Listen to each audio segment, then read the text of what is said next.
তরমুজ খেয়ে খুব শখ করে বিচিগুলো লাগাইছিলাম, তারপর এই অবস্থা। আসসালামু আলাইকুম everyone, welcome to my channel. আশা করি আপনারা সবাই ভালো আছেন। আলহামদুলিল্লাহ আমি অনেক ভালো আছি।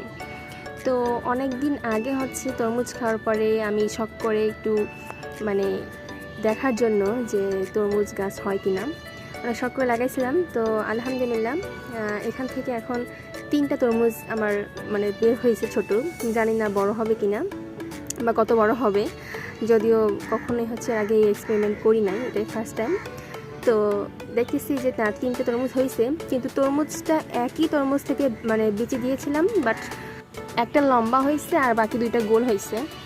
তো যাই হোক, তরমুজটা ছোট থেকেই বোঝা যাচ্ছে যেটা একদম সুন্দর একটা শেপে আসবে। তো জানি না কেমন হবে পরবর্তীতে। তো আপনারা কারা কারা এরকম কাজ করেছেন অবশ্যই আমার সঙ্গে শেয়ার করবেন। যারা আমার ভিডিওগুলো দেখেন, আমার ভিডিওগুলো ভালো লাগে, তারা অবশ্যই লাইক কমেন্ট শেয়ার করে দেবেন। আর যারা এখন আমার চ্যানেলটি সাবস্ক্রাইব করেনি অবশ্যই সাবস্ক্রাইব করে পাশে থাকা বেল আইকনটি ক্লিক করে দেবেন। তো যারা তরমুজ চাষ করেন, তরমুজ চাষ করা সম্পর্কে ভালো জ্ঞান আছে, তারা আমাকে কিছু টিপস দিতে পারেন। আল্লাহ হাফেজ।